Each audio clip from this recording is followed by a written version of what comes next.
Welcome. My name is Peter Strong. I'm a professional psychotherapist based in Colorado, and I offer online therapy via Skype. I get a lot of requests to work with driving anxiety.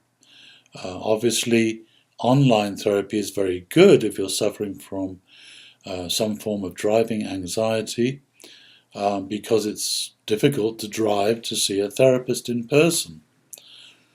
As long as you have Skype or similar video platform to use, then working with a therapist over Skype is really no different than working with a therapist in person. As long as you can see each other, that's important. So how do we go about overcoming driving anxiety and highway phobia using mindfulness therapy? Well, the most important thing to understand here is that you need to develop a strategy. And the first part of that strategy is to set yourself a series of driving challenges, starting with very simple ones to very challenging challenges. So we have to train ourselves out of the anxiety reactions. So anxiety is primarily a habit. It is better to look at it as being a series of habitual reactions to certain triggers that you encounter than to think of it as a disorder. Habits develop naturally, they become unconscious, and then they operate and gain power unconsciously.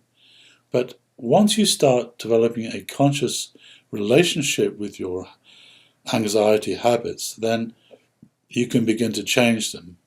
You can train yourself out of anxiety and panic attacks. So the first thing is to develop a series of challenges and make sure that you do these challenges every day. But that is not enough by itself. You have to train for each challenge that you do. And this describes the process called mindfulness-based exposure therapy, which is very effective indeed. And basically this is a form of training that you do before each challenge and after each challenge. The way we go about this is to imagine doing the challenge first of all. This is called a rehearsal meditation. You meditate on the challenge that you're about to do. You look for any anxiety that gets triggered, and then we develop a very special way of working with that anxiety using mindfulness. So the real problem is this blind habitual reactivity. You encounter a trigger, maybe it's being on a busy highway with traffic on either side. That's a trigger, and it triggers this habitual anxiety reaction. So we want to now work with that anxiety reaction at home before we go onto the motorway. So to do that, we imagine driving that stretch of road. We can make it as difficult as we like. We can imagine cars driving either side of us, being dark, being stuck in a traffic jam, whatever it might be that triggers the anxiety. We want to actually provoke the anxiety so we can work with it. Now, the second part of mindfulness training is, what do we do with this anxiety? Well, the first thing to do is to make it very clear that the anxiety is an object. It is something that gets triggered in the mind. It is not you. You are actually the observer that sees the anxiety. And in the habit, unfortunately, we forget that and we lose sight of the anxiety and we become the anxiety. So the first part of our training is really developing this sense of being the observer, seeing the anxiety as an object or a visitor. Even better still is to see the anxiety as being like a child or a small animal that is suffering. We want to change our relationship to it. We want to become like the parent to that child, that emotion. So we develop an internal relationship in which we remain as the observer, and that will gradually prevent you from becoming consumed by that anxiety.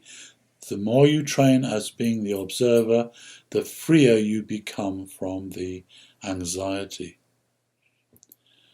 Then we develop compassion towards the anxiety, this object in the mind. We see it in the same way as a parent would develop compassion towards their child if the child was crying. How would you do that? Well, you might comfort the child, you might hold the child, soothe it in some way. We can do exactly the same thing with our emotions when we see them as being separate objects. So you can learn how to comfort the anxiety object in the same kind of way. And you already know how to be compassionate. You know how to do this. So that is very important, because the more that you interact with the anxiety with compassion, again, the freer you become. You become the one giving the compassion. So that's the next step up from being the observer of the compassion, of the anxiety. The next stage in our work in neutralizing the anxiety is to look at its imagery. So in order for anxiety to work, it has to be very large and often very high in your visual field. So this is why we say that we feel overwhelmed. Literally, the anxiety is above us. That's how we experience it. And to be overwhelming, it must be very large. Now, this is the emotional imagery that's formed, again, out of habit in the mind. But when you bring mindfulness to see this imagery, then you can start to change it. Because consciousness always is accompanied by choice. You can begin to change the habit. You can change the imagery of the anxiety.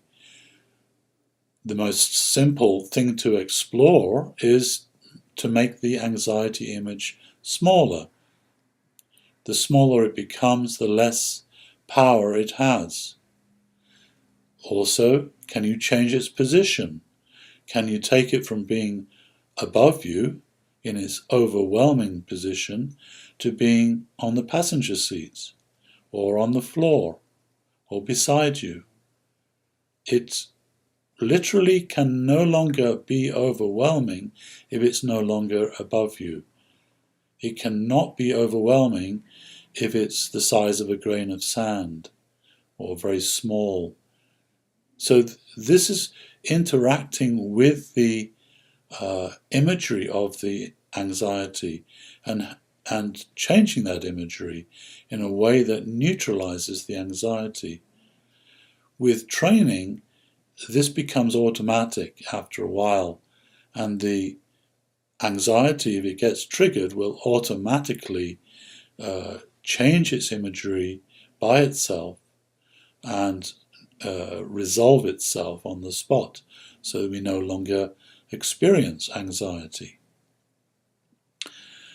So, working with the imagery, we call that mindfulness-based image reprocessing.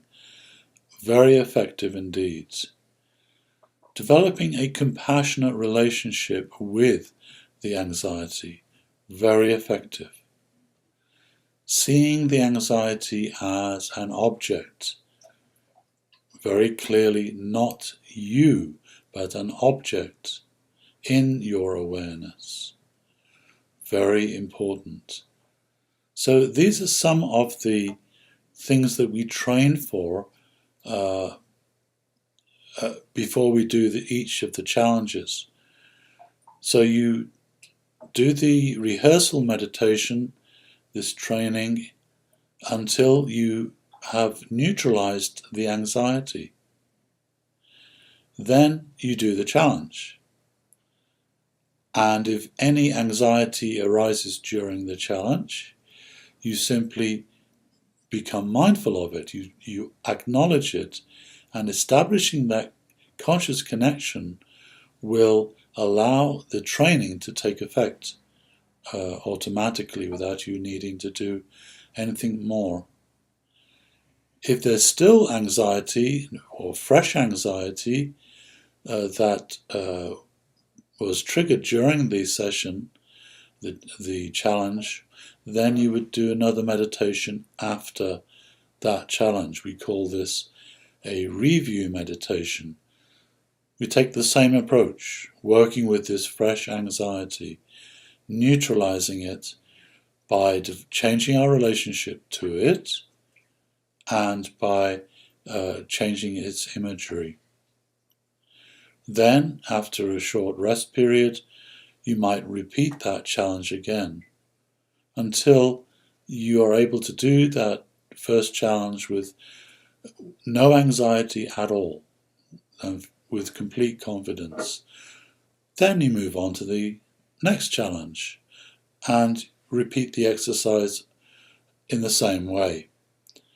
And gradually you begin to build up confidence, and the anxiety begins to subside. And when you've done a sufficient number of challenges, then it gains momentum and it starts to snowball, and you actually come to a point where the anxiety just falls away completely. So this is the strategy that I find to be effective.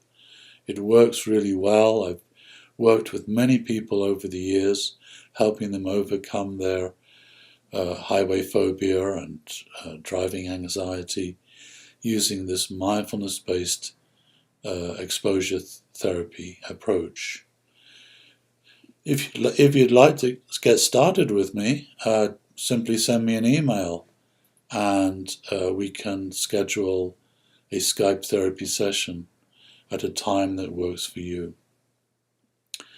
So please don't hesitate to email me if you have any questions, and please don't just accept your driving anxiety.